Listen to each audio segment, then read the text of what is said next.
This episode of the Cult Popture Podcast was brought to you by Wildberry Lodge Coffee Company. Our Kiwi listeners can visit wildberrylodge.coffee and use discount code CULTPOPTURE50 at checkout for 50% off your order of 6 classics or concentrates.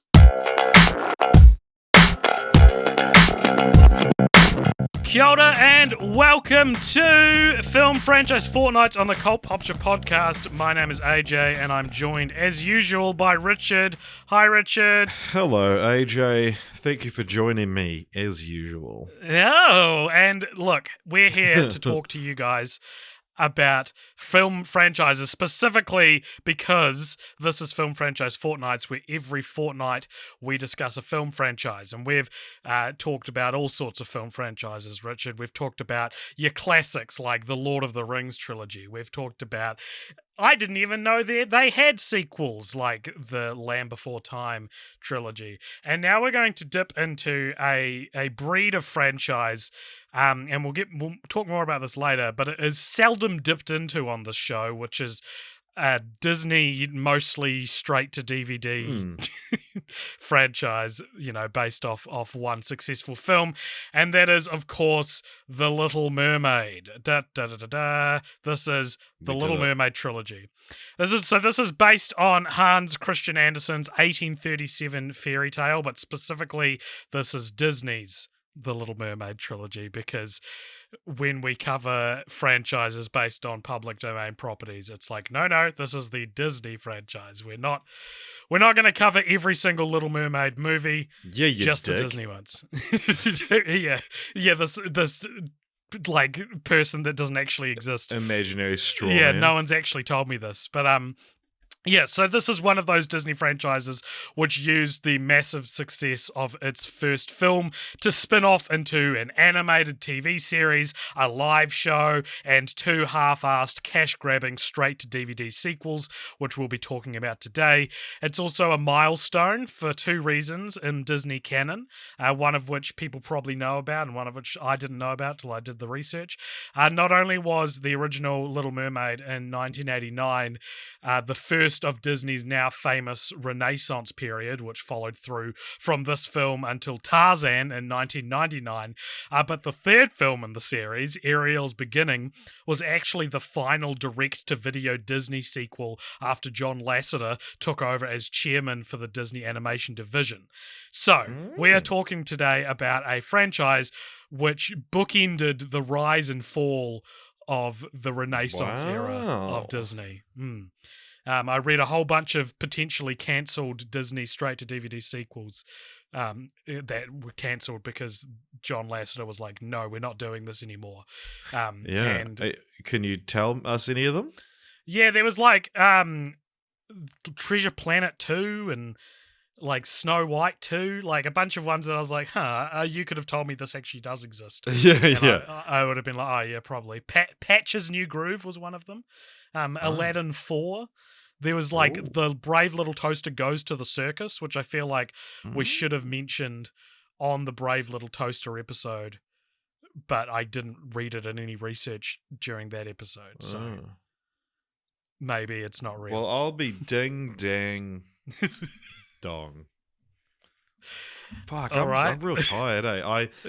Yeah, okay. Yeah, this is the second intro to this episode we've recorded. And there might be a third. The first one we hung a lampshade on the fact that we were both off our game a little bit. And I've just awoken from a nap. My hand was like a little bit asleep because I think I slept on it funny. And yeah, here I am. Straight from the oven to your doorstep, to my doorstep. The oven being your bed and the doorstep being our little Zoom chat window where, maybe it's because our cameras are turned off so we can't see each other. We're not there's feeding off each other's energy. Yeah, there's a lack of humanity going on. I'm going to turn my camera on just for a second so that you can see me. Oh, now I feel so much worse. So, Richard, The Little Mermaid came out in 1989. It was directed by Ron Clements and John Musker. And do you know what it has on Rotten Tomatoes? 96%. 93%. So essentially 96%. You know, the difference is infinitesimal. Well, is 3 infinitesimal? What do you think is like the what in your mind, is there a big difference between 93% and 96% on Rotten Tomatoes? No. I would say it's infinitesimal. Okay, good. Thank you for backing me up there. Infinitesimal is one of those weird words where it's like, it's essentially infinite small. There's just like one extra letter in it. And one letter missing as well, if we want to be technical about it. But I mean, the difference between infinitesimal and infinite small is, it's tiny. At both times, infinitesimal and infinite. Wow. Can you tell me what The Little Mermaid is about? It's about a very, very small mermaid named Ariel, who is your classic Disney princess. She's daughter of King Triton, who rules Atlantica with an iron fist. And she wishes to be able to walk to go up where the humans are, because she's sick of her mermaid lifestyle. The bottom half of her is like a fish. The top half is like a woman. And oh, that's why they call it that. And she makes a deal with her aunt Ursula, who is she your aunt? Ursula is Triton's sister, I believe. Yes. I think I read there was a deleted scene, so I don't know if it's canon. Do they refer to her as her aunt at all? I thought it was just the sea witch Ursula. Ursula. Yeah, maybe. Maybe I'm reading into that too much. What, all fish people are related? Is that what you're saying? So anyway, we're not even the same like fish animal below the waist. I know. I think and something, I don't know. Anyway.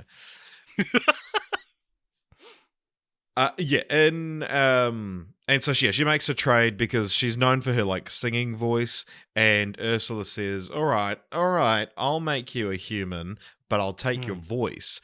However, if you can get true love's kiss, you can stay human forever, and I'll give you your voice back, I guess. And so then she's now human. She washes up on shore. She's already fallen in love with this guy, Eric.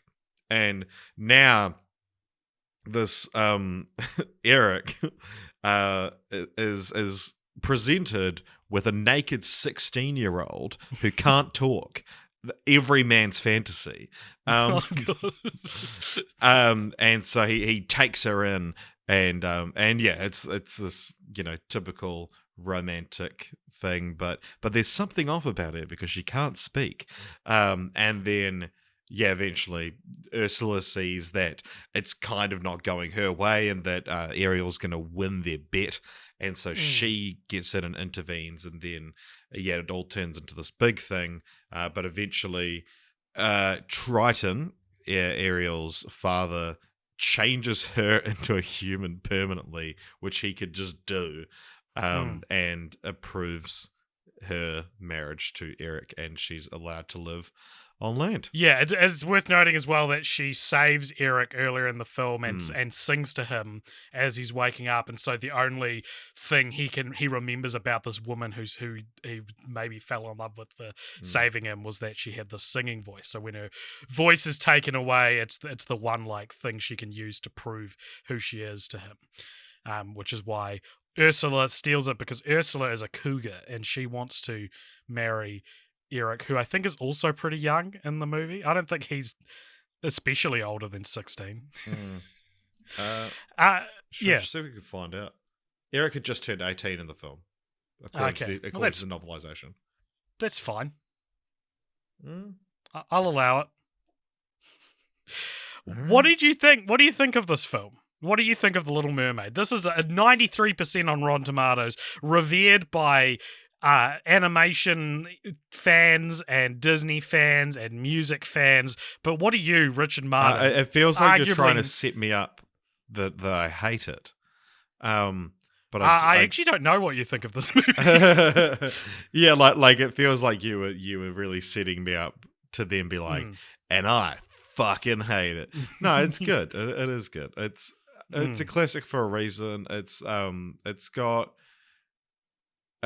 great music, and I think it's one of those things where, like a lot of these Disney movies, the songs are actually kind of like front loaded on the film, and so I always like the last half hour of it. They're a bit more spread out in this one than something like Aladdin, but yeah, the last kind of half hour of this film, like I completely forgot that Ursula comes onto land, like takes a human form and steals Ariel's voice and is like, "Look at me! Don't you recognize this voice?" Yeah, I was like, I see that for the first time. I was like, "What the fuck?" But yeah, no, it's a good movie. It's a good movie. I mean, I'm sure we'll talk about some of the things that haven't aged well, like there always is in these Disney movies. Sure. But yeah, no, I mean, I get it. I get it. Yeah, so how many times had you seen this? Because I feel like every family had like one or two Disney movies that were like their Disney movie. This was not one of mine. I think watching it for the podcast, I think might have legitimately been like the second time I'd seen this movie. I can only remember watching it at one other point in my life. Yeah, I mean, out of the Renaissance, the ones that were like on repeat in my house, I think, like The Lion King was probably the main one, and Aladdin as well. But The Little Mermaid was definitely part of that, but there was a lot more my sister than me. And so I'd seen it a lot, but I don't know how many times I would have actually sat down and watched the entire film. Yeah. The Lion King, Aladdin, and Hercules were the big ones in my family. Hercules may have been the biggest one of all, which is funny because I'd say it's probably the worst film of those three as well. But yeah, I mean, there's like, I mean, like Mulan, I watched that for the first time last year. And Pocahontas I might have only seen once. Rescuers Down Under I've never seen. Never seen it. I hate that technically counts as being part of the Renaissance. It's like it was just made in that time period. It just happened to come out between Little Mermaid and Beauty and the Beast. Yeah.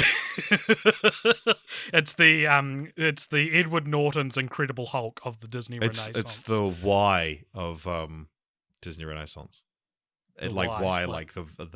The vowel. The vowel, yeah. yeah. So we both watched the 2019 live show. Did you watch all of it? Yep. Yeah. It's okay if you didn't. It's not.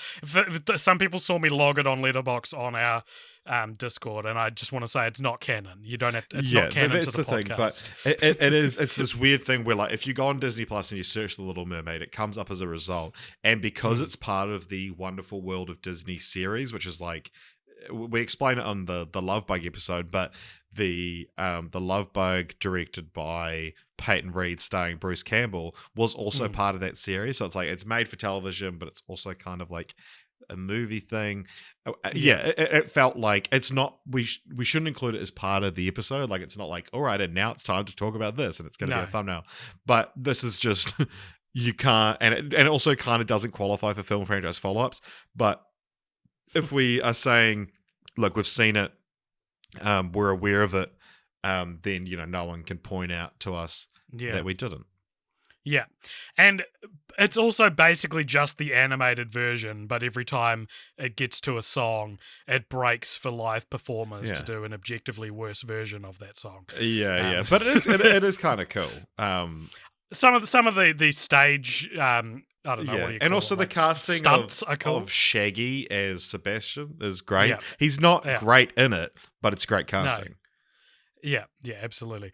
I thought the live show really highlighted to me how music really is one of the only things going for The Little Mermaid. I was like, the music and the animation, and both of those are like 10 out of 10, so therefore it's, I gave it four stars or so on Letterboxd, right? But like, because I don't think the story is particularly compelling. You mentioned dated things. This is one of the go-to examples people talk about when they talk about, the sort of underlying anti-feminist stories that Disney used to do, because it's about a woman who gives up her voice to be with a man, and she's also very young, and I feel like that it's this is addressed in Frozen but not in the movies that allowed for Frozen to exist, that like she doesn't even really talk to Eric, but then she has a tantrum with her father and tells him that she's in love with this guy, even though, like, I'm on Triton's side, at least in terms of, like, I don't think he should have destroyed all the stuff that she has in her room, but it's like, he's right. You shouldn't, like, throw away your life to try and get with a dude that you didn't even technically meet, you know? Yeah. But what's great about the music, I think, in The Little Mermaid is I feel like it's the only tentpole animated Disney classic where the musical format feels like it's intrinsically linked to the story and the protagonist. Like Ariel clearly, like, singing is like a passion of hers. Eric, I can only recognize her through her song, and the significance then of her losing her voice all feels like it's tied to the musical element of the film, as opposed to it's a story about whatever, and also they sing songs, which, I feel like every other Disney animated movie kind of is. Yeah. And so I think that's cool, and I think it's especially important then that these songs are so highly regarded in this film. And I've written here, let's talk about the songs, because there's a whole story with the music, what do you call it, like the musical directors for the show, for the movie, which is so Alan Menken and Howard Ashman. Yeah, Alan Menken did the music, and Howard Ashman did the lyrics. And if you want to learn more about Howard Ashman, there's a documentary, a very interesting documentary on Disney Plus called Howard. I say it's very interesting, not very good. It's kind of a weirdly made documentary, but there's some really interesting footage in it, and he's a super interesting career. Yeah. And there's some great, like, behind the scenes footage of him, like, directing Jodie Benson's performance singing Part of Your World. And so Howard Ashman was kind of like this rising star, and he made Little Shop of Horrors was kind of what really broke him into the big time, because that's an adaptation of a non-musical thing that he adapted into a musical. And he was kind of brought on as Disney's golden boy, and The Little Mermaid was their first thing they made together. And the music speaks for itself, and it's incredible. He then went on to also do Beauty and the Beast, but then midway through working on Aladdin, he died of AIDS. Right. And so he for Aladdin he did Prince Ali, Friend Like Me, and Arabian Nights, which are the three songs sung by the genie. And then it was kind of reworked. Tim Rice took over, and Aladdin was kind of reworked, and songs were shuffled around, but they kept those three songs from Ashman. And they're the best songs in the movie, no matter what A Whole New World fans will tell you. But yeah, the kind of the thing about Howard Ashman is that, like, he really gets it, and this is like a praise that we save for very specific people on this podcast. And I don't know if we've really talked about that? Addressed the fact that it's like kind of a running joke, but we talk about this a lot off pod, is the idea of someone getting it, and that's like the highest praise we can give someone. And when it comes to musicals and writing songs, like, Howard Ashman gets it. And there's this quote from him that's used quite a lot. I see it in video essays and shit all the time, but he talks about when music in a musical should exist, that when emotion gets too high for dialogue, you start singing, and when it gets too high for singing, you start dancing.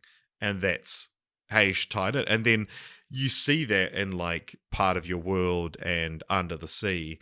And it's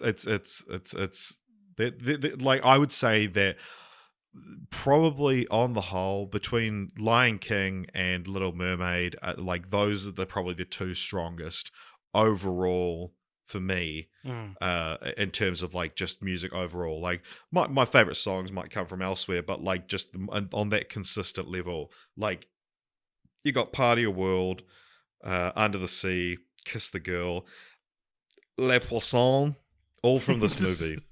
And Yeah. they're fantastic. It won an Academy Award for Under the Sea. It also won the award for Best Original Score.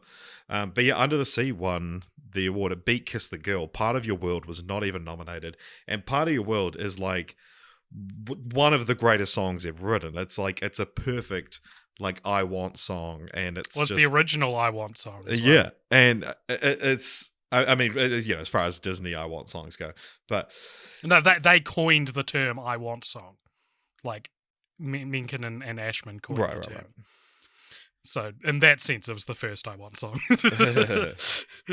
And Part of Your World famously, Jeffrey Katzenberg, who was at the time the head of Disney, watched the cut of the film and was like, "Yeah, cut it. Kids get bored because they did screenings of it, and kids would get rowdy during the scene." And essentially, they said that there was a similar thing with Over the Rainbow was nearly cut from Wizard of Oz, and Ashman was essentially like, "Yeah, I'm fucking walking. If you, I'm taking all my songs with me and I'm leaving if you cut that song," and. And then if you watch interviews with Jeffrey Katzenberg now, I think they talk to him in that Howard documentary.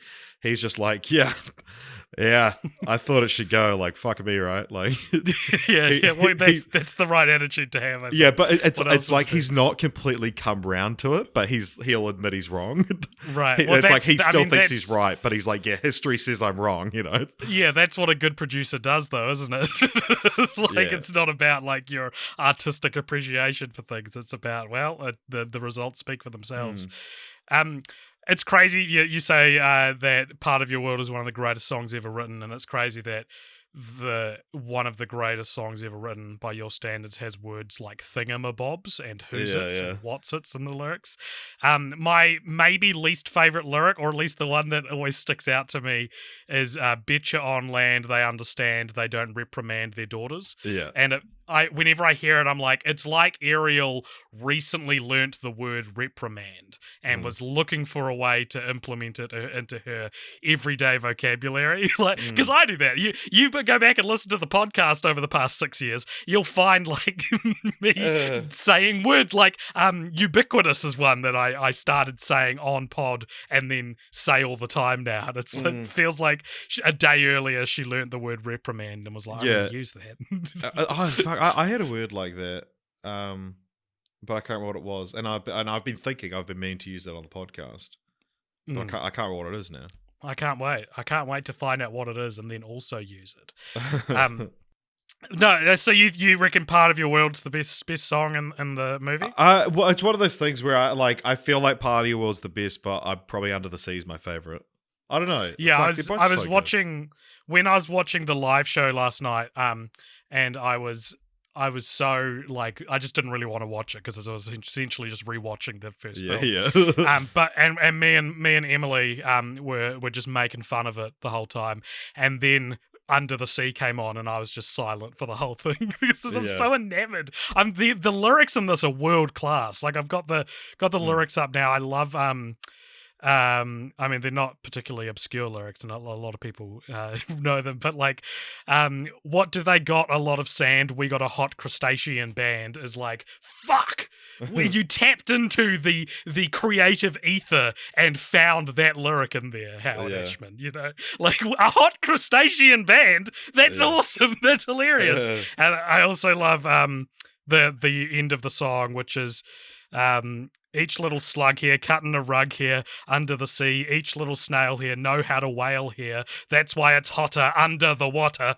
Yeah, we in luck here, down in the muck here, under the sea. And I'm trying very hard to not do not a Jamaican, but a Trinidadian accent.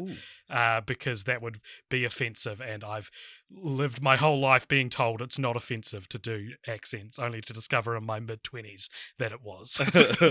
But I do like the thing that Howard Ashman talked about, that like, you know, the building of emotion, because there's like a big almost like a dance break in the song kind of thing, and it is like the performance of Sebastian, of what's his name, Samuel E. Wright as Sebastian is.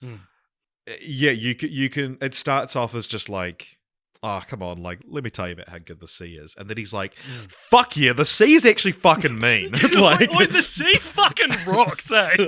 Yeah, and by the end of it, and it's he gets so distracted. A similar kind of thing happens in I Just Can't Wait to Be King, where it's like everything gets so big that the characters are able to sneak away. Because they just get so into the song, and it's a great the way it builds is really good, and the performance and the animation of Sebastian like really really help to sell that. But there is one thing that I discovered, because there's Nobody Beat Us, Fried Saint Eat Us in Fricassee. Which is interesting, because I looked into what fricassee actually is, and it's like a stewed or fried pieces of meat served in a thick white sauce, and you actually don't really make it with seafood. Right. It's like it's generally chicken, beef, or rabbit, or like veal. But yeah, no, like the Wikipedia page for fricassee. How would explain? Yeah, we're just tearing down this legend's work. Yeah, like reprimand their daughters in fricassee. What are you talking? Yeah, it's so funny. Like, just the line, but because the thing about the reprimand their daughters, it does stick out to me a little bit, but like not from just the use of the word reprimand, but it's such like a 16-year-old girl's thing of like. Bit on land that they don't get told off by their dads. Yeah. It's like, something when they misbehave on land. Yeah, it's like that's part of growing up, kid. Come on. Yeah. Well, and I think the problem here is not that Ariel thinks these things, but that the movie doesn't go, she's a teenage girl. The movie seems to be told by a teenage girl almost. Like, you're supposed to sympathize with her perspective, not be like, classic teenagers, even though watching this as an adult, that's what it feels like. Yeah. I do like Kiss the Girl as well, though it's definitely the lesser heard one from my perspective. Yeah, and it's also kind of the most problematic, because it's all like, hey, she likes you, there's only one way to find out, just fucking plant one on her. And it's like, no, there's other ways. She can communicate through nods and you know. Absolutely. So and then there's Poor Unfortunate Souls, which I always felt was one of the more weaker. Do you like that one? I love that song. I feel like that's one of the weak. Really? Okay. No, honestly, I love that song. I'm glad you brought it up, because I'd forgotten about it. But yeah, well, that's what I mean. I can't even remember how it sounds. Like it doesn't stick with me as much as other Disney villain songs. What for me, I love Poor Unfortunate Souls as a Disney villain song, because it's like it's a song about how great she is. And it's but in a way like I mean, I guess that's not, but like I phrase that poorly, but it's a song about how kind and caring she is, and how I'm so embarrassed because I'm actually a really nice person, and it's such a funny angle to take with that song, because the whole thing is like, please don't laugh, but I actually. I'm really helpful with my magic, okay? And it's really like, yes, okay, sometimes, people can pay it. I had to, trap their soul or whatever. But I'm actually like, I love helping people. Pat Carroll, who voices Ursula, like, incredible performance. And as recently as last year, is still voicing Ursula in things. The Wonderful World of Mickey Mouse on Disney Plus, that's like the kind of the retro throwback shorts. Yeah, a 93-year-old Pat Carroll voiced Ursula in that. And kudos to her, she still sounds incredible. That's the benefit of being a pre-celebrities starring in your animated movie, Disney movie, is that your legacy can feel a little more authentic, because you don't have to try and get these like A-list celebrities back to voice the characters they voiced in 1989. Like Jodie Benson still plays Ariel. She played her in Wreck-It Ralph 2. I think the guy who played Triton got cancer, and I think the guy who plays Sebastian still plays him. But yeah, like, none of these people are like famous outside of voice acting. Well, a lot of them have circles, I guess. they had 70s and 80s like TV credits kind of thing, but Right, yeah, right. it wasn't like Yeah. because Robin Williams in Aladdin was the first, Mm. or if you want to be technical about it, Robin Williams in that other movie he did. What was that called? Oh God, River Valley, no, Fern Gully. Ferngully, yeah, was like the first time they cast like a star, and the film was marketed around like, we got a star. Although there's Oliver and Company, which has like Huey Lewis and stuff in it, but that wasn't enough to like spark it. But Robin Williams in Aladdin was the first time it's like, fuck, like people will actually come and see an animated movie because of the person doing the voice. Yeah, yeah. Here's the lyric that I think you're talking about from Poor Unfortunate Souls. It says, "Now it's happened once or twice, someone couldn't pay the price, and I'm afraid I had to rake 'em across the coals. Yes, I've heard the odd complaint, but on the whole, I've been a saint to those poor unfortunate souls." Yeah, it's good stuff. It's such a great, it's very, very fun lyrics. Yeah. So some of these songs were adapted and changed in the 2019 live show, and I couldn't believe they'd tamper with like this unanimously praised like piece of pop culture, like the soundtrack to The Little Mermaid. And there's also an added song which Ariel sings to herself while she's staying with Prince Eric, and it pissed me off so much because I get that it's like she's internal, like it's an internal performance. She's not literally singing, but like that part of the story is so contingent on not hearing her sing. Like it spoke to like a fundamental misunderstanding of the source material, I felt, because it's like, no, you don't hear her sing now. That's the sacrifice, and because they never draw attention to the fact that she's always singing or anything. It just is a thing. It's kind of like very classily understated in the movie, but as I said, I feel like it creates this magic in the film itself compared to other Disney movies where singing is just incidental. So my main takeaway from watching this movie now, though, is that Sebastian is clearly the best character. And every film in the series, which we'll talk about in a sec, this isn't just a podcast where we talk about one movie. Every movie in the series could be restructured so that he's the protagonist. Like the first Little Mermaid is basically Get Him to the Greek, where Sebastian is tasked with babysitting a misbehaving character by someone who controls his livelihood, right? Like Triton's like, you have to supervise the Little Mermaid, and so it's actually it kind of feels like it's his story about like he lets his guard up for a second and she fucking becomes a human, and now he's got to follow her onto land or else he's going to get in trouble from King Triton. And I was like, this feels like the more compelling story here and that it's totally that thing where it's like it's hard for me to take this seriously when it's told from the perspective of a silly teenage girl, whereas a Trinidadian crab I can get behind. I don't know. Where are you getting Trinidadian from, by the way? Sorry. Well, IMDb trivia, so it might not be true, actually. Because Wikipedia calls them a Jamaican crab. Yeah, they do. What's the voice actor's name? No, the voice actor, he was like, it's Trinidadian. All right. But the one thing that does piss me off about Sebastian, though, Richard, is he doesn't look like a crab. Like, every other creature in The Little Mermaid looks like approximately realistic, in terms of the style. Crabs don't have these little like human-esque heads that pop out of the shell. They're just all flat, and it feels so inconsistent with the rest of the art style of all the creatures. And I couldn't. Well, I'm sure that'll be fixed by a horrific Sebastian in the live action film. Yeah, absolutely. I looked up what kind of crab is Sebastian, because I was like, well, maybe it's like a specific kind of crab that actually does look like that.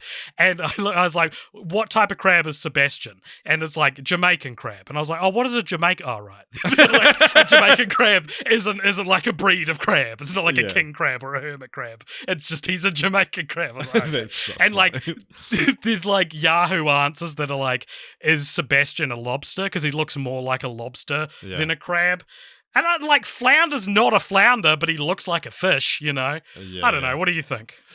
I think, if you want to use Yahoo Answers, you better fucking hurry up. I love when current events catch up with this podcast. Another fun thing is that Prince Philip is the name of another Disney prince who just died at the time of recording. The real Prince Philip just died. So at 99, that's fun. he was only a year away from getting his message from the Queen. One thing interesting about Little Mermaid is like we've spoken a lot about projects that have been like stuck in development hell, usually like sequels that took a long time to get made. But The Little Mermaid might have like one of the longest production cycles we've ever covered. Absolutely, yeah. Because it was actually original development for it started just after 1837 when the book was written. No, just after Snow White and the Seven Dwarfs came out in 1937. So it actually was in development for like over 50 years. It was, and if you add that the original story, it's 150 years. Yeah. No, yeah, it had been, and like the reason people call it the Disney Renaissance period, because like people of our age probably don't know this. It's it's only when I've looked into it that I've actually learned what the Renaissance period is, and it's like between the 50s and the 90s, like Disney was suffering. Like it's crazy to think of now, but they had a bunch of like commercial failures. They, like you mentioned Oliver and Company before, like films like that just didn't land with anyone. And there was the whole thing with Don Bluth as well. Yeah, exactly. Yeah. What? So like he used to work for Disney. Is that what you're talking about? Yeah, and he was like, He started a rival production company which was like doing better. Yeah. So and that's why The Little Mermaid is so significant. It's also the first fairy tale they'd done in decades, and now it's like you almost associate Disney exclusively with fairy tales now, well, not exclusively, but like quite heavily with fairy tales. So that's a great thing to bring up, is that it's hard to like.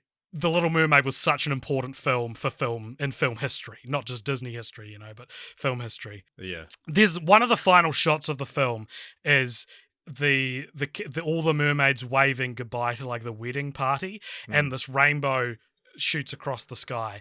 And I was so caught off by this shot because it looks like it's from a different movie. I was like, it looks like this is from the like $10 budget knockoff called like The Small Mermaid you'd find in like the warehouse bargain bin. Like it looks like a completely different animation bargain bin for our international or Walmart, yeah. And I was like, I didn't think too much of it. I wasn't going to bring it up. But then when I was looking for dumb IMDb trivia, I found this piece of trivia.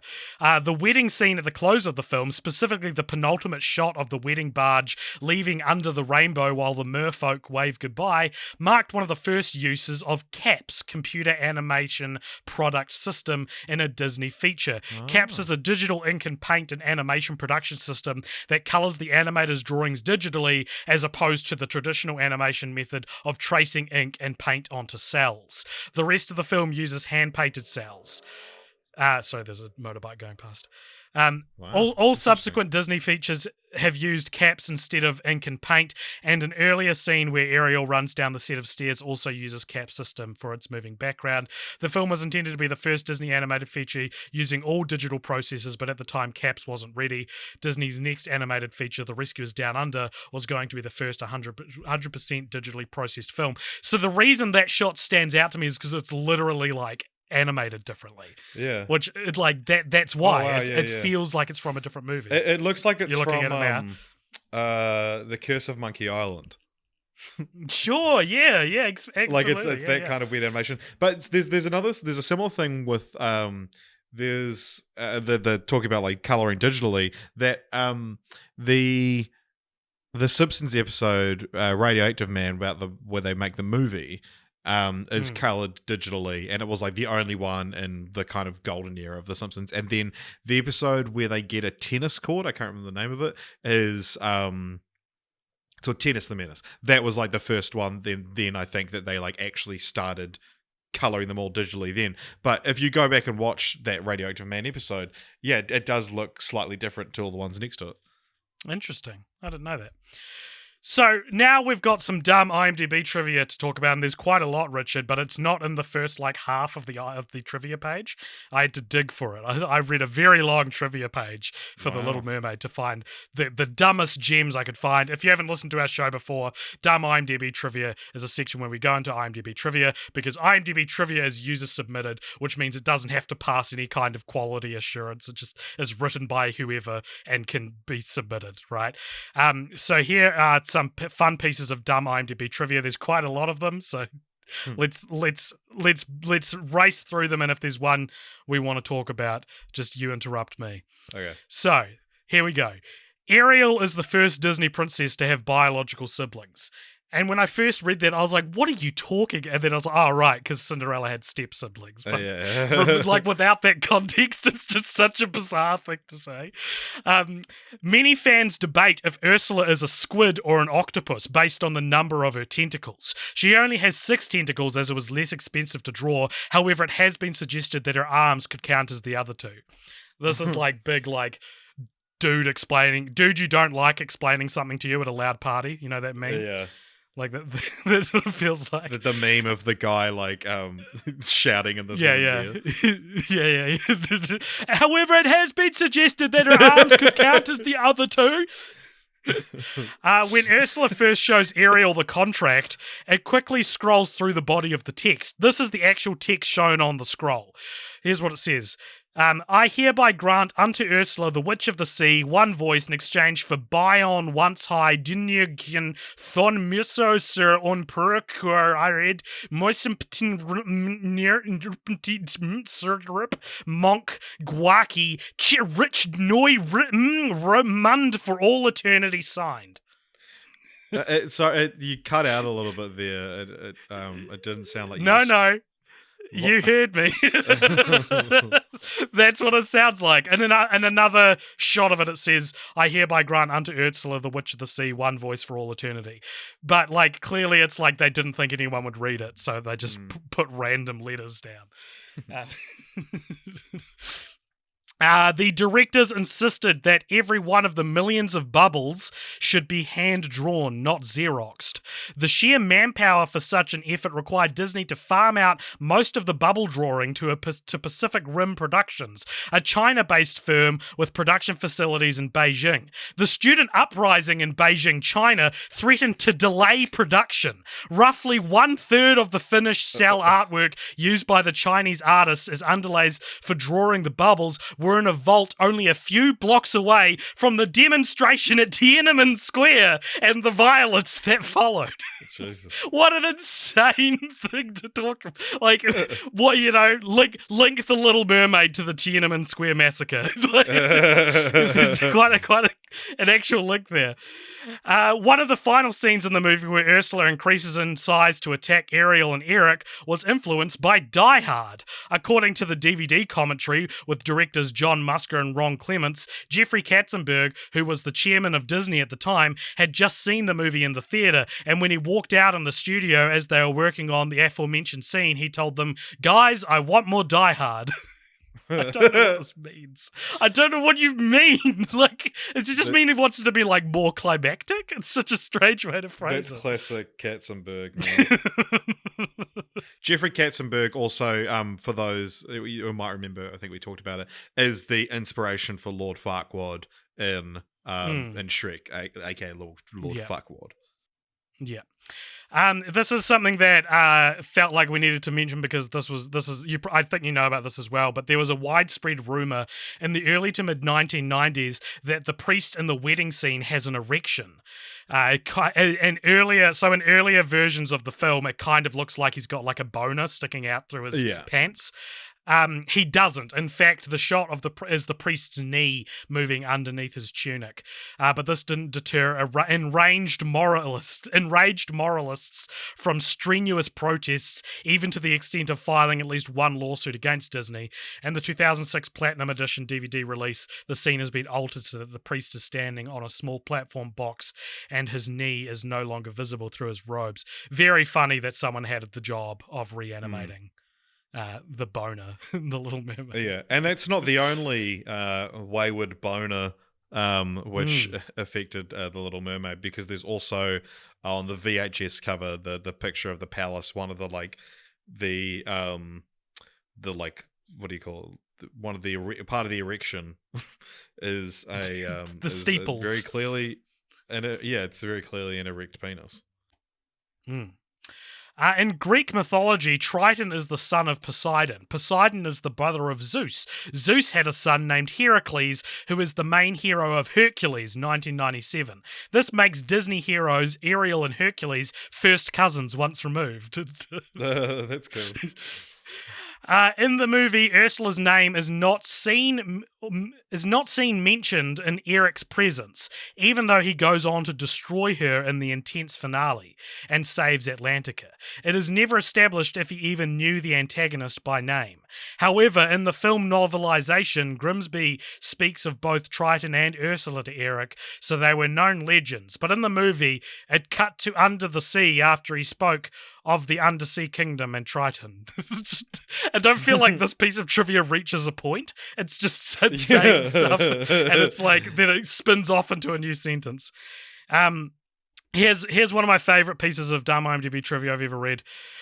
In the song "Part of Your World," Ariel asks, "What's a fire and why does it burn?" It's ironic that shortly after singing this song, Ariel witnesses firsthand the terrible effects of fire when she sees the shipwreck and rescues Eric. You asked for this, Ariel. You asked for this. And finally, and this is in the spoilers section for The Little Mermaid, Ariel is the first Disney princess to show her behind in her film. You see a quick glance of it when she rises to the surface after becoming a human. The film wouldn't have been rated G if it was shown any longer. Or you see her butt. Pause it. You see her butt. What Disney princesses since then have done it as well? Yeah. Tell me, please. Do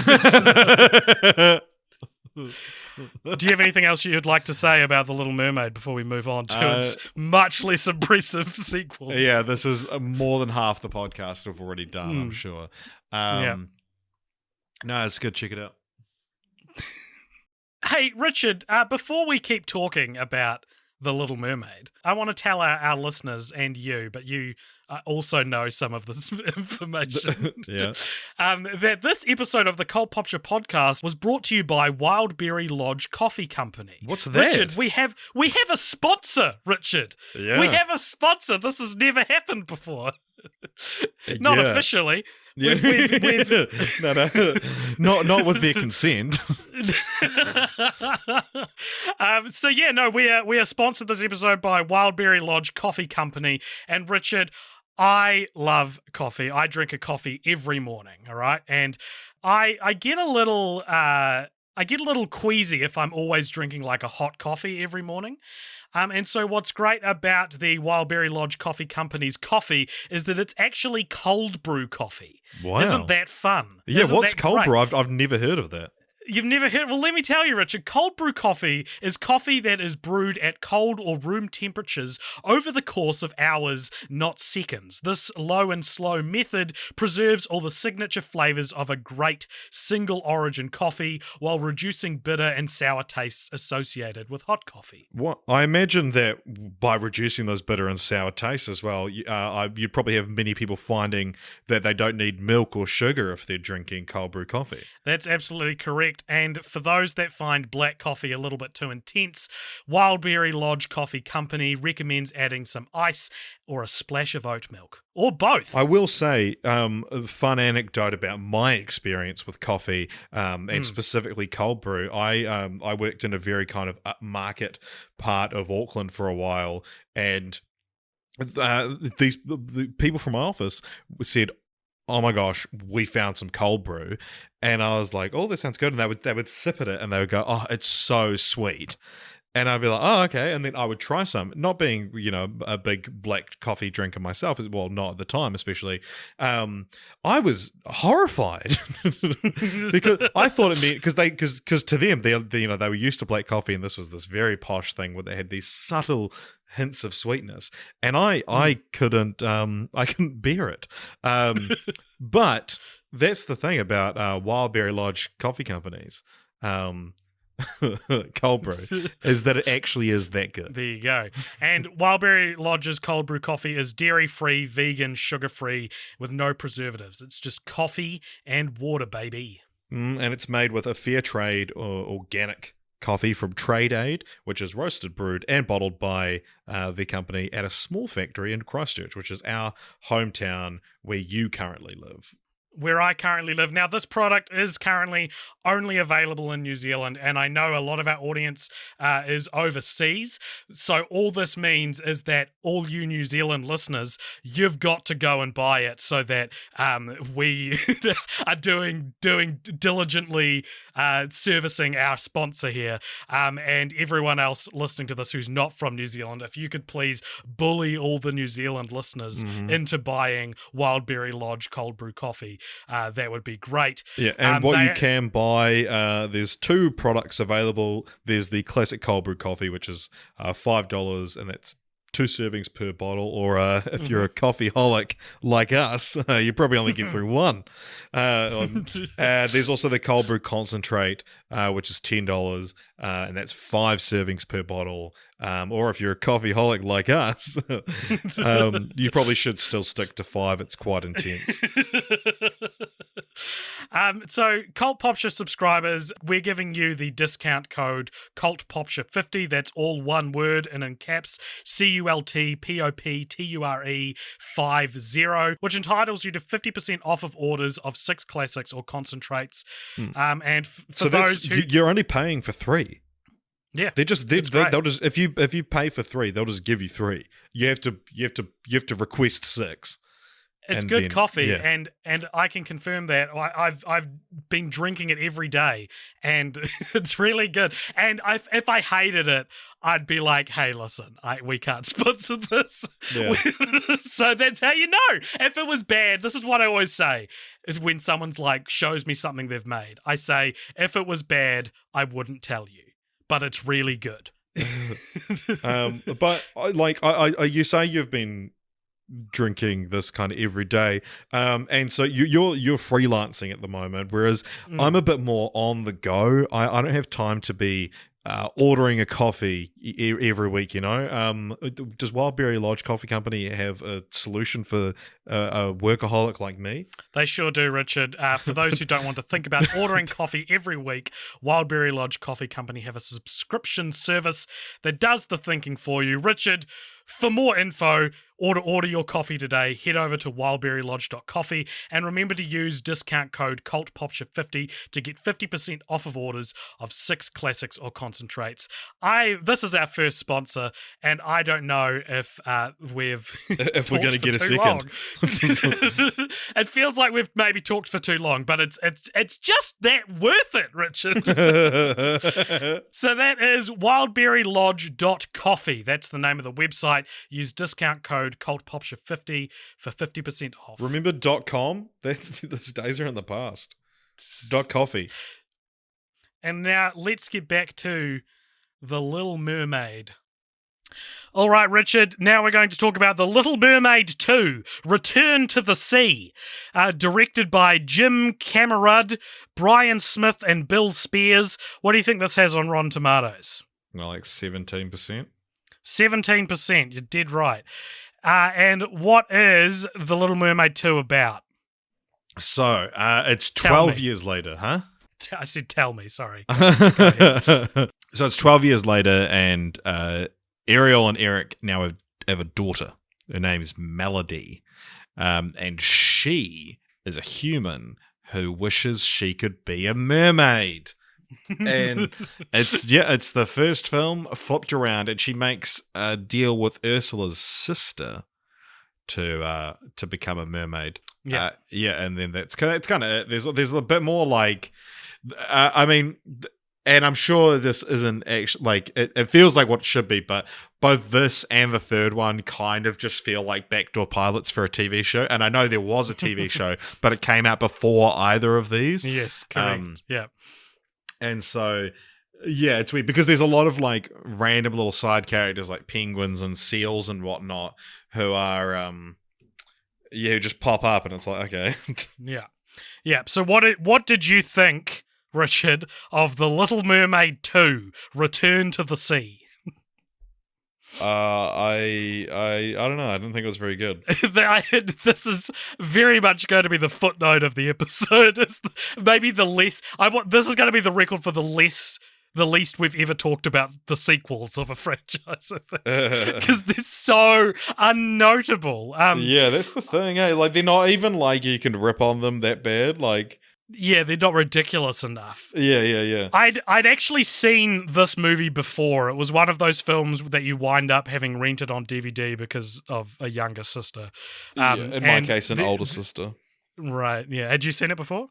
I think I'd seen parts of it. It was because I was watching it the other day, and my sister was here, and she mentioned that she remembered seeing it, and that she rented it and got like an aerial necklace, like free with the rental, which she still has. Nice. Post that on the Instagram. Maybe I will. So the only thing I remembered about this film, though, was that the penguin was voiced by Max Casella, who's the voice of Dexter from Jack and Dexter, the video games. And I was like, I saw this movie when I was like obsessed with Jack and Dexter. It's all I cared about. This was around the time that my youth pastor told me that he was concerned that I valued Jack and Dexter over God. That's how into Jack and Dexter I was. So a massive treat to be able to be able to see, like, casually watching this dumb movie my little sister is watching, and then be like, "That's fucking Dexter." Except you wouldn't have dared to swear at that time. No, I wouldn't. Certainly not in front of Mum. Oh, Flip, that's Dexter. Flip, that's flippin' Dexter, Mum. You say that like it's so long, but like when we started this podcast, you weren't really swearing. I'd just taken it up, actually, when we just started. In quite a big way. Yeah. Do you want to tell the story about your first swear in a long time? Okay. So I was doing doing tech for a comedy show from friend of the podcast, Tim Batt. It's actually how Tim and I met.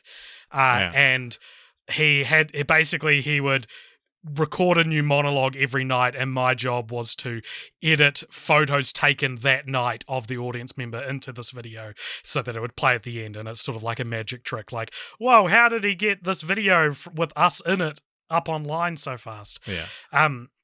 And I was editing one of his videos, and in his narration, he said he was talking about the current Prime Minister, who was a man that nobody liked, named John Key, and he said the line like, "Remember when our Prime Minister wasn't a fuckwit?" And as I edited this video for him, and as he said fuckwit, I'd cut on the word fuckwit to another photo, and I was like, oh, and I was watching it back, and I was like, it kind of looks like I'm implying the person in this photo is the fuckwit, right? So the way to in video editing, the way to avoid that is to cut on like an incidental line, so you're not associating the word said with the image on screen. And so I re-edited it and chucked out another version that didn't cut on fuckwit. And then the next day I returned for it to do his next show, and I was telling him the story that I've just told you. And I was raised very religious, and was sort of at this time, so this was early 2016, I was like just transitioning out of my religion, basically, like in the process of it. And I'm telling Tim this story, and I haven't said the F word since I was like 7 years old, and as I'm telling him the story, in my head I'm like, you fool, you're going to have to say the F word here. You can't tell him that you, and I was like, AJ, you are not saying F-word.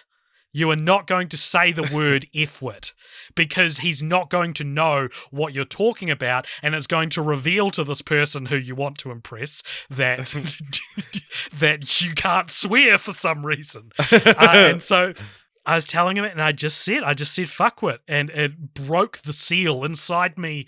This dam broke, and ever since then I've been saying fuck a lot, but not doing a lot of fucks, sadly. And that's my story. Well, thank you for sharing that. It's one of my favorite AJ stories. I think it's sweet that Ariel would name her daughter Melody. I think that's a nice idea. but the music is non-existent, borderline in this film. For Yeah, to be the sequel to a movie famous for its music, it's like they Yeah. didn't even try with this. Because one. like the Lion King sequel has great music. Exactly. I don't know. Great I know example. they had a little bit more love behind the scenes, but yeah, these are just hooey. Yeah. Once again, I feel like this film could have very easily been Sebastian's story, as it's essentially I've written a surf and turf swap of the first film. Like now Sebastian's looking after Melody, and I do kind of like that element to it, that it's the first film but reversed. I think it's I actually kind of like that way. Yeah. And I've written here as well, Richard, Flounder equals Milhouse's dad. So late in the film, Ariel becomes a mermaid again to try and save Melody, and she runs into Flounder, and she's like, "Oh my god, Flounder!" And Flounder freaks out and swims away. It turns out it's not Flounder; it's Flounder's son. And old Flounder comes out, and he's now like kind of punchy. He's like, stay away from my kids.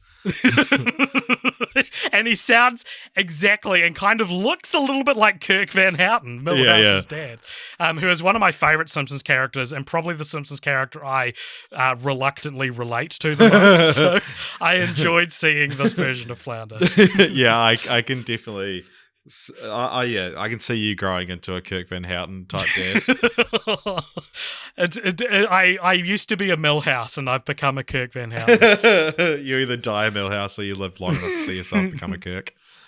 Yeah. You sort of alluded to this before, but how annoying is it that it doesn't seem to take a lot of magic, nor does it take anyone special to transform people into mermaids or mermaids into people, right? Like, we both sea witches, Ursula and her sister, can both do it, like, without any implements. And Trident can just do it without seeming too much of a hassle. And it's like, what's the problem here?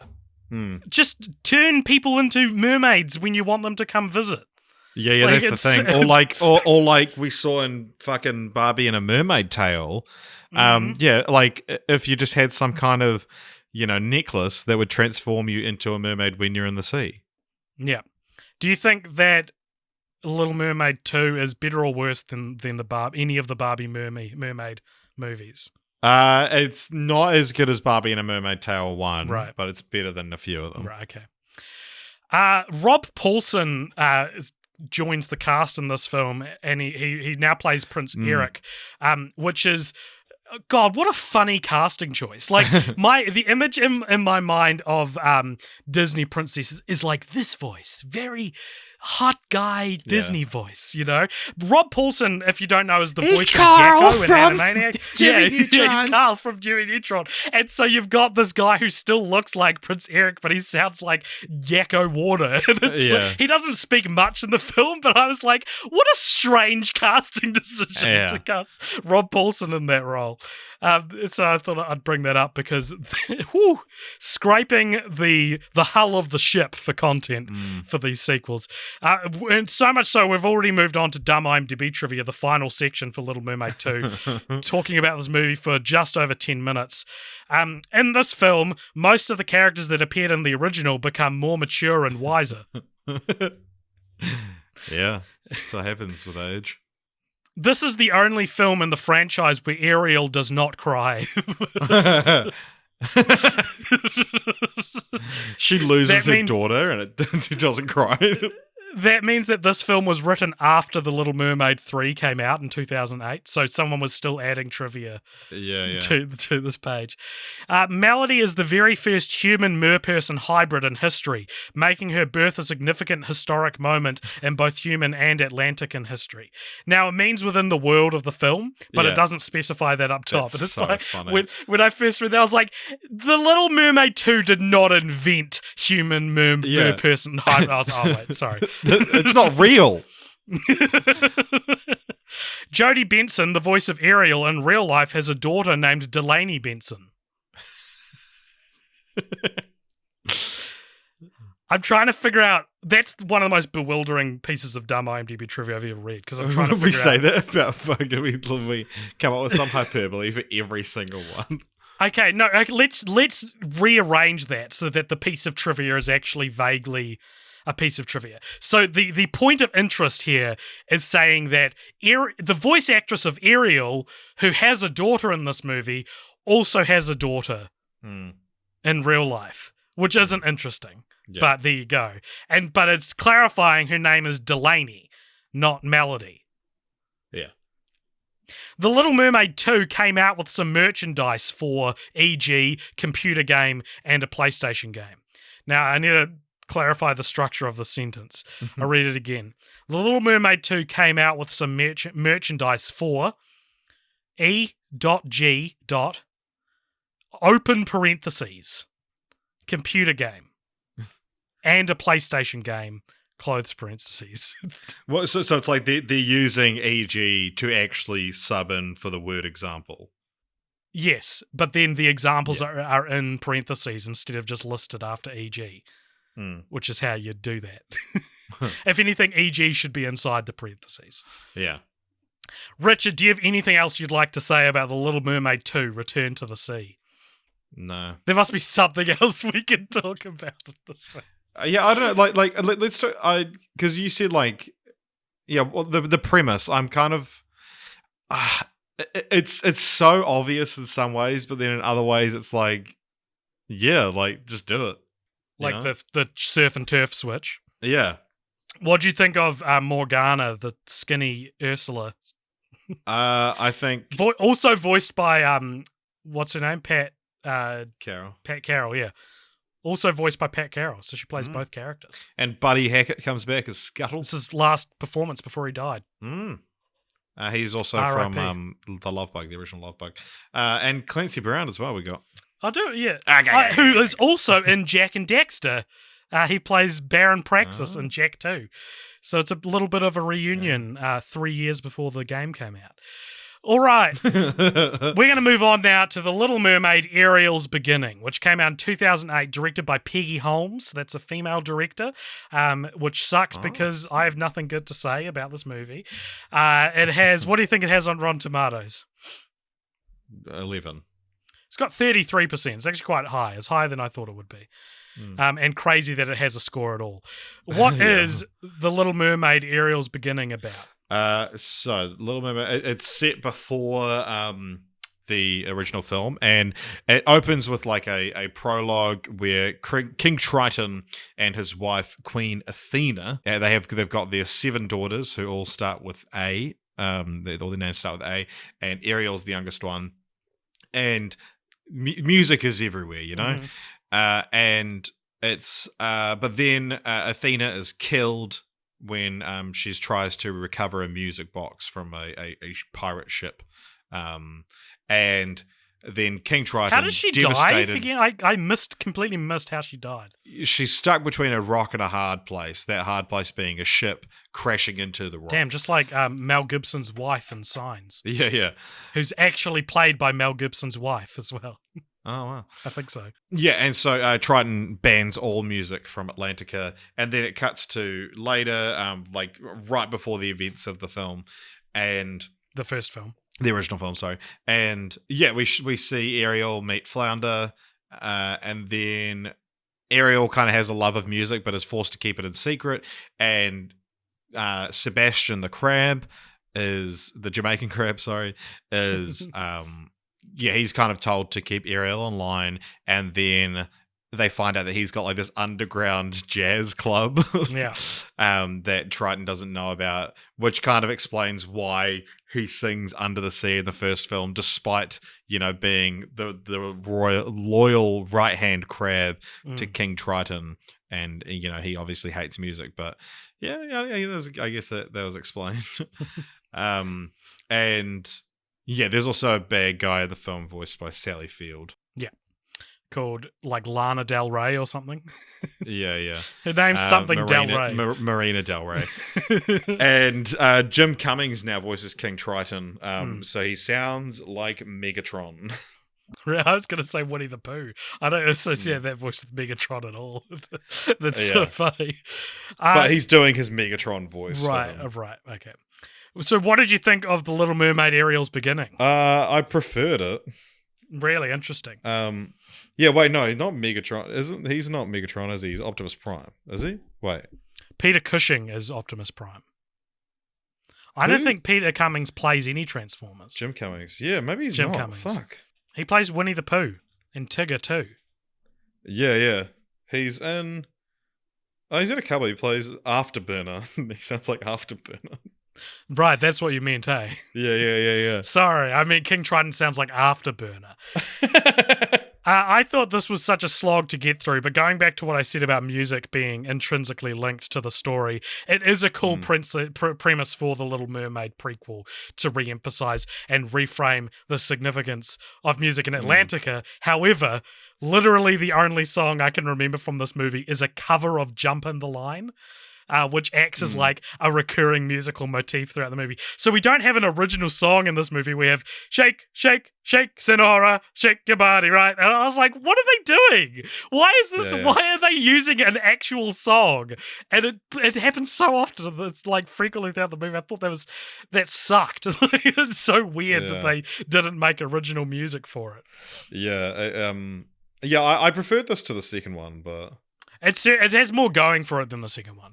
Yeah, and again, I don't know, like, this being, like, a backdoor pilot for a TV show, hypothetically, I think I prefer, like, this as, like, let's see what she was up to, like, and then... you have this as the pilot, which establishes like the music thing, and then the underground club would be like a reoccurring place in the TV show. And then she just does mermaid shit, Don't bother me while I'm doing hot mermaid shit. I think because the movie starts when they're like maybe like 5 years old, and then the majority of it takes place when, as you say, just before the first film. Like, I wish the whole movie was like Baby Ariel. I feel like that'd be, at least it would feel like there's more variety in what we're seeing, like it's a different version of the character, whereas she basically just looks like the regular Ariel. I disagree. I didn't like Baby Ariel. Why not? Adorable little baby Ariel. Yeah, I don't know. I don't know. I don't think I didn't.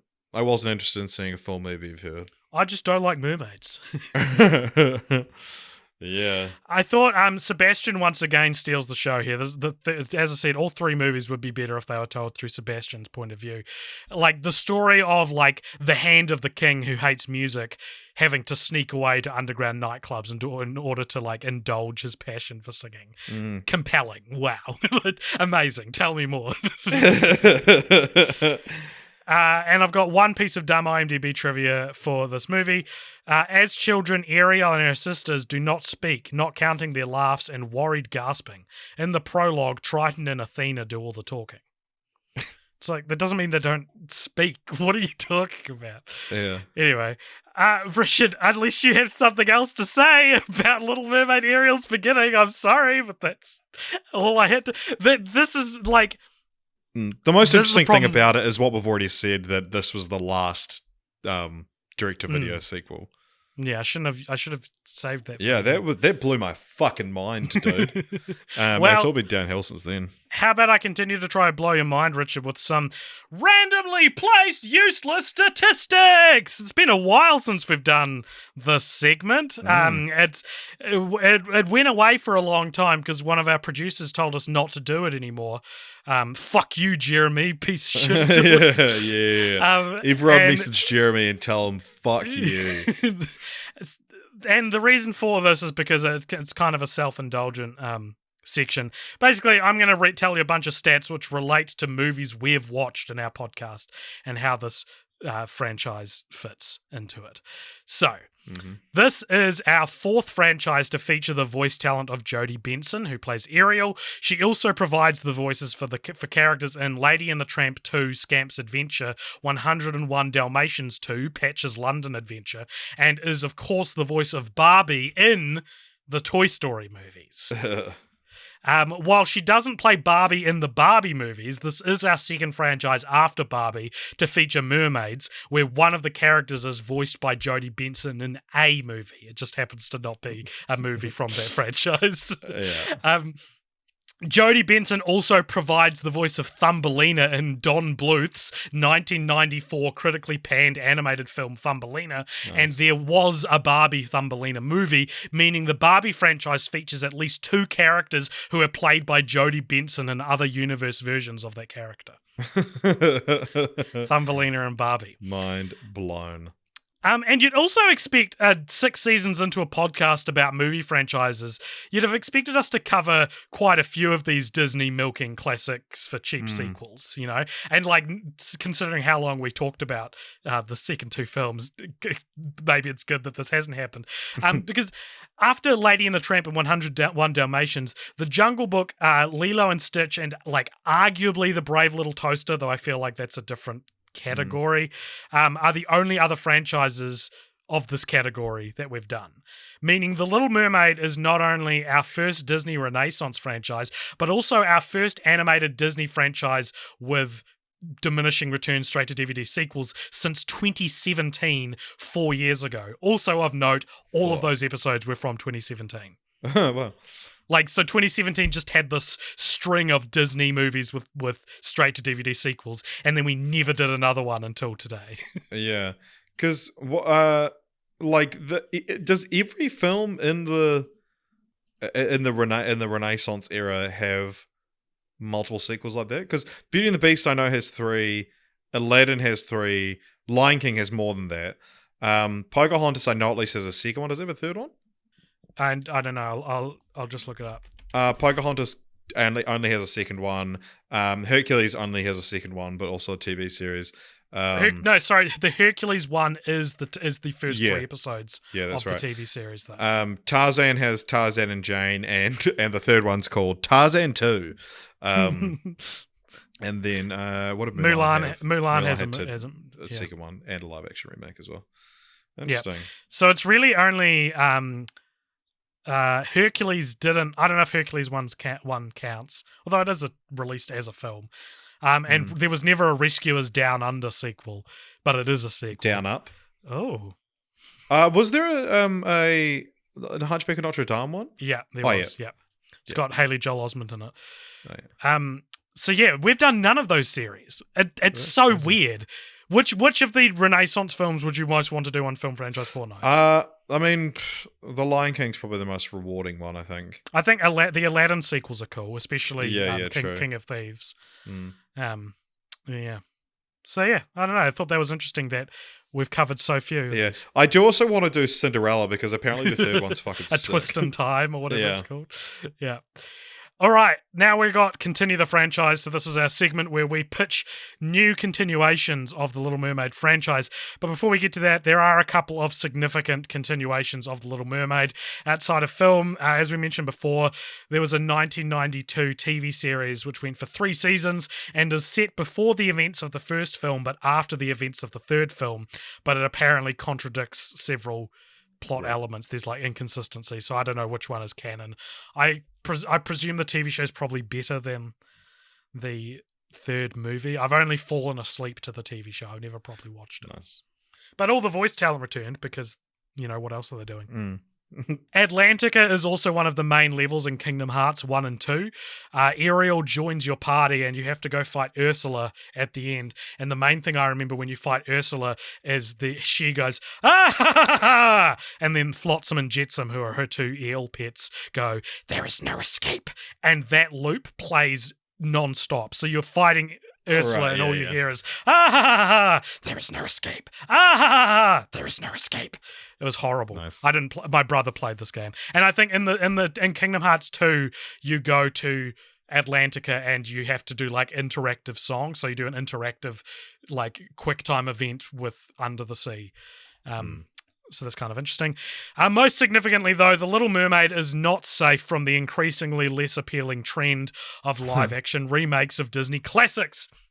That's right, everybody. The Little Mermaid is getting a live-action remake, which is being directed by Pirates of the Caribbean on Stranger Tides' Rob Marshall, a film which also features mermaids, and started filming this year and will star Halle Bailey as Ariel, Javier Bardem as King Triton, Daveed Diggs as Sebastian, Jacob Tremblay as Flounder, Awkwafina as Scuttle, and to top off a pretty exciting cast with one of the most boring casting decisions ever, Melissa McCarthy as Ursula.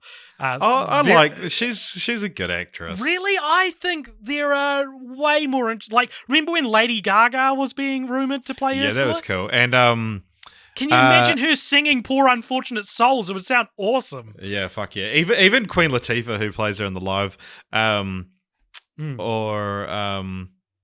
Laverne Cox. Who's that? She's in she's the transgender actress that's like a big activist, and she's in Orange is the New Black, and she's also in Promising Young Woman, which we'll be talking about next week. Nice.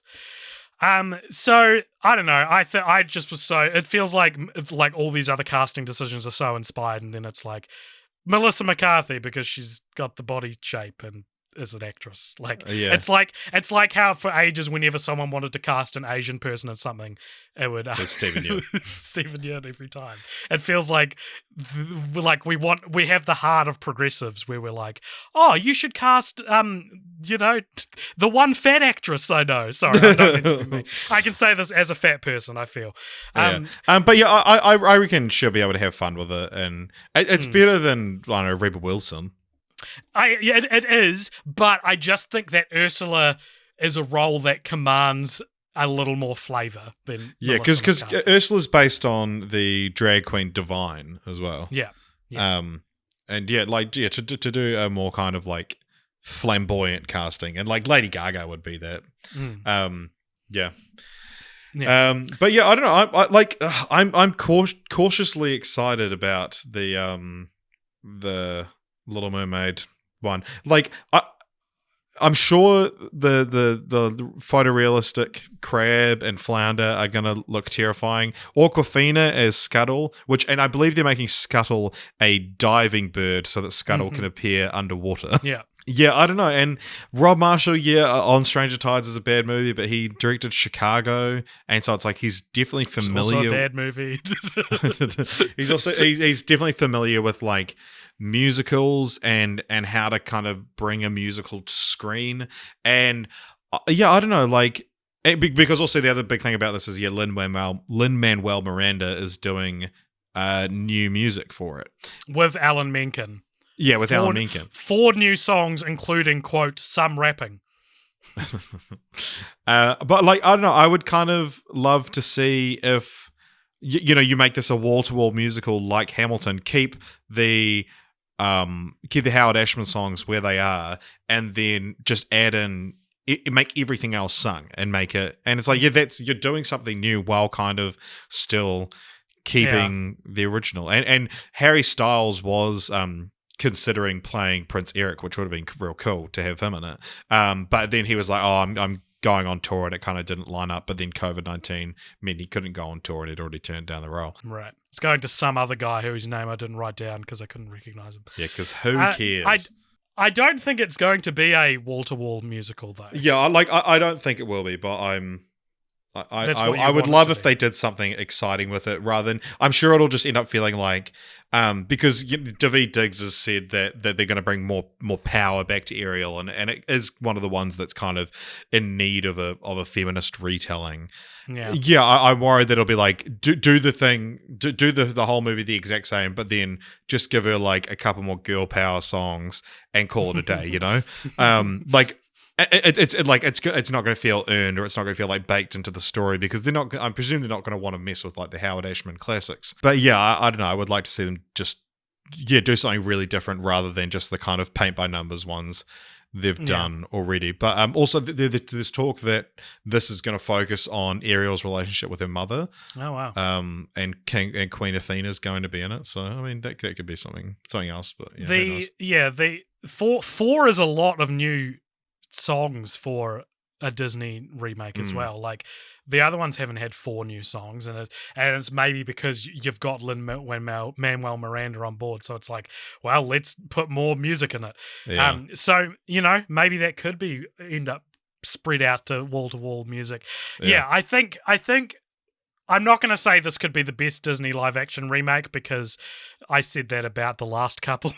Yeah. And I'm sick of thinking that, only to be like horribly let down. Mulan was supposed to be the first good one and ended up like maybe being the worst one. So I don't know what to say anymore. I will say I am certainly less attached to The Little Mermaid as I was to like Aladdin or The Lion King. And so I'm not going to be as offended by changes. When it's inevitably paired. Yeah. But I also think, it has the most. The bones have the bones of the story can be built on in a really interesting way. But I mean, and at the end of the day, I would rather they didn't remake these movies anyway. Like I'm only like being like, well, if you're gonna remake them, then do this, Yeah, exactly. Yeah. So my continue the franchise, I want to reimagine the series as a trilogy of cringe comedies, Richard. Where the first one is called Meet the Royals, and it's about Ariel meeting Prince Eric's family, but she's really embarrassing, and she's real cringy, and she flushes the toilet and doesn't know how to behave on land. And then in the sequel, Prince Eric's family go under the sea to meet Ariel's parents in Meet the Mermaids, and then after, like 10 years later, we get a sequel where we meet Ariel and Eric's children, and that's called Little Mermaids. Nice. Very good. Yeah, that's how I'm doing all my continue the franchises now. I'm looking for common words in previous franchises and just pitching that.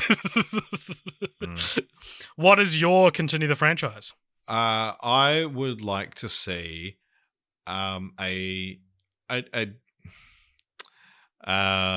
I did not think of one. I forgot. Oh my god, this is unprecedented. My pitch of how I would do the live action film adaptation, or like how I think they should do it, was kind of where I put my thinking forward things onto. Yeah, but I mean, essentially that's mine. I was spitballing some ideas in the shower before, I think, of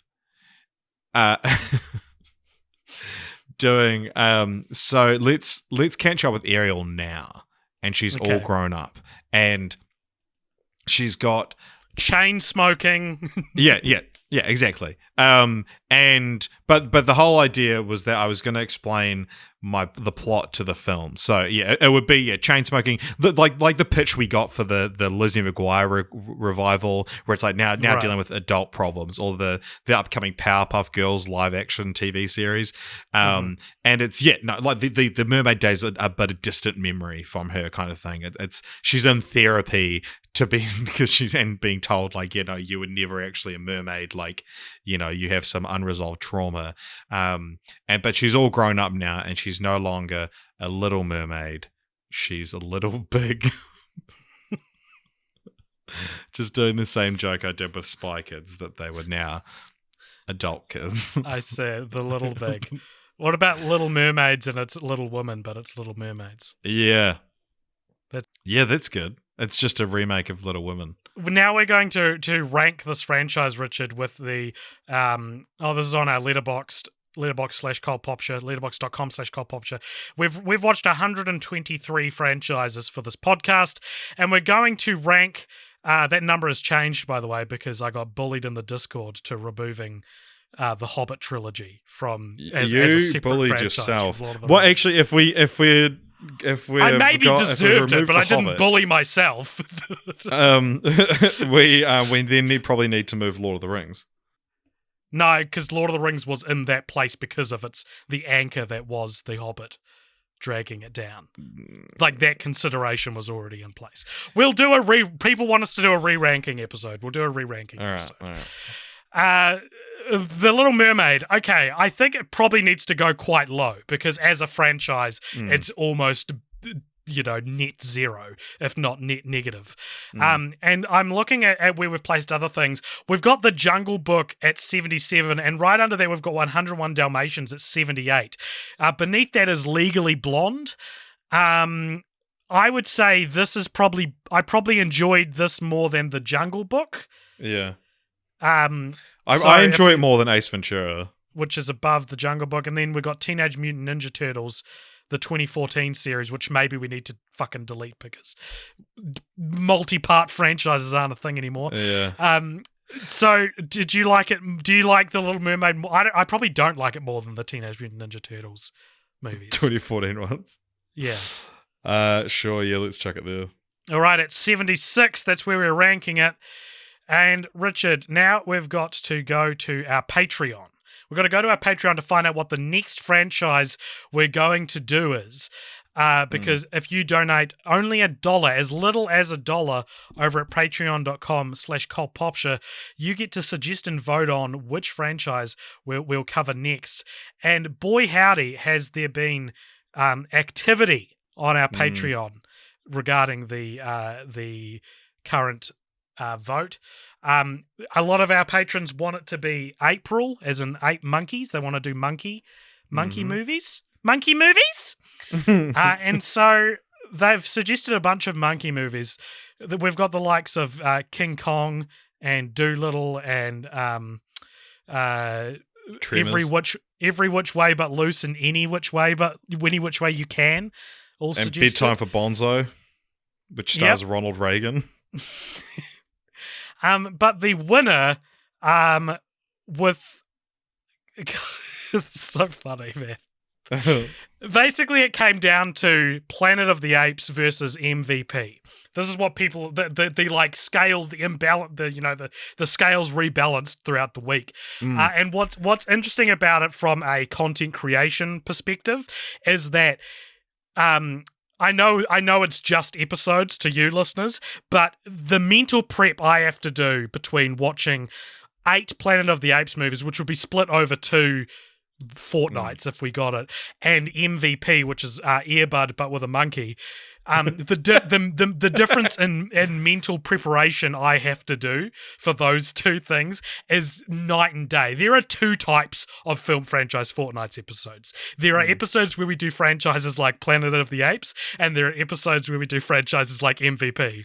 There's the ones where it takes over your week, and then there's the ones where you forget about it until a couple of days before you record. Yeah. I'm happy to say MVP would be the winner. Latter. Yeah, the MVP has won April. MVP is going to be... Okay, we'll work this out before we record it next week. But the Dan is saying it's a trilogy: most valuable primate, most vertical primate, most extreme primate, which, God, I love those titles.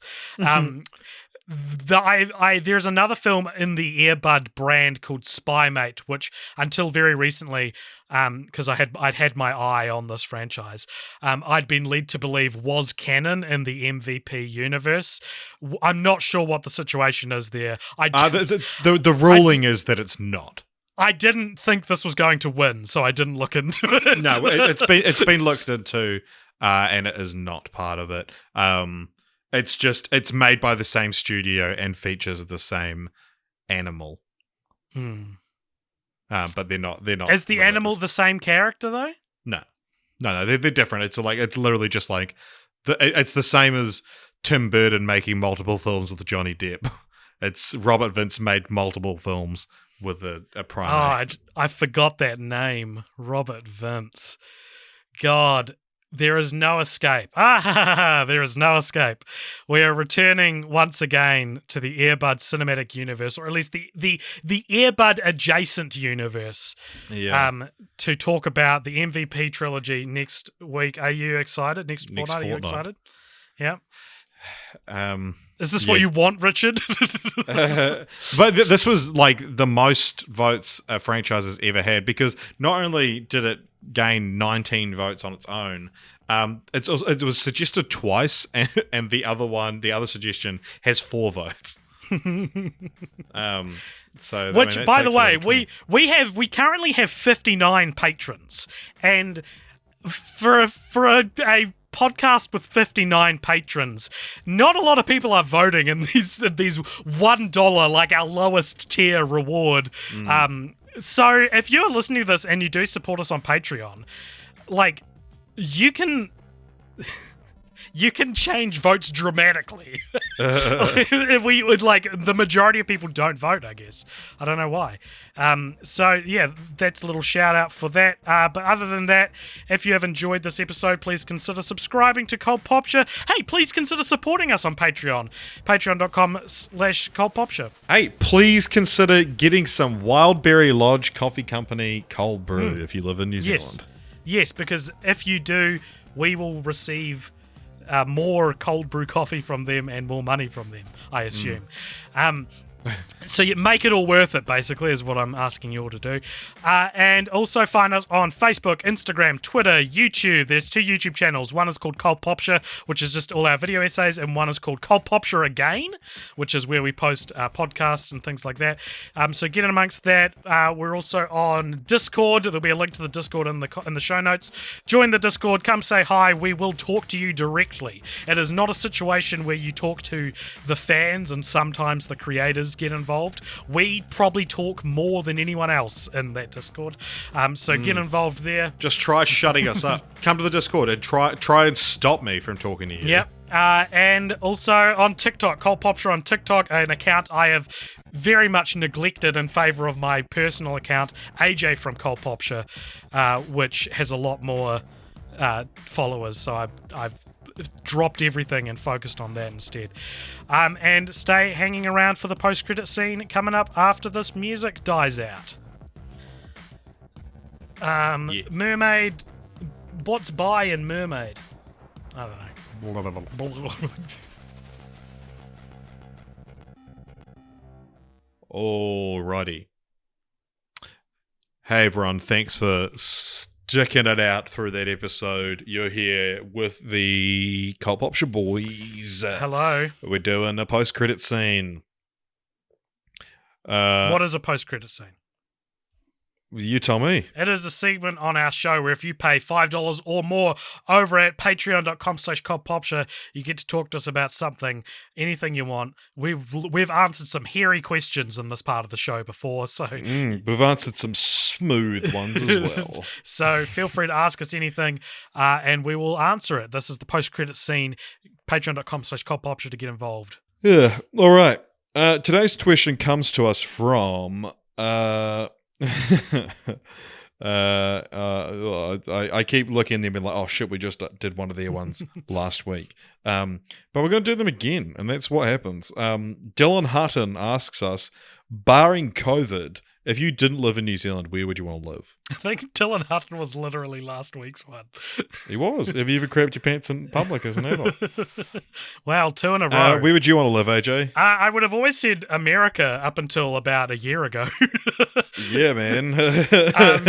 Boy, do I feel stupid that it's been my fucking lifelong dream to go there. Same. Since it's such a fucking cesspool. Like, we could have taken Cold Popture to America, you know? Like, this was absolutely something that I could see, you know, maybe in a few years, like if COVID hadn't happened, barring COVID, as Dylan put it, I could see us like moving to America together and taking the show on the road. It maybe be a bit more successful than it is now. I could see that happening. But now I don't want to fucking go near the place. To be fair, I do genuinely still like really want to go there, and there's a lot of things I really like about the US, or in theory, because I haven't been there. And I know that, and probably fucking our US fans are listening to this going like, they think they don't know how culturally diverse America is, and how much, you know, it varies from state to state. But that's the thing, you know, I'm interested in the whole thing. I like each part of the US appeals to me in a different way. Yeah, I would love to. It's like my dream to take, you know, 2 to 4 months off work and just fucking road trip across the entire continental United States.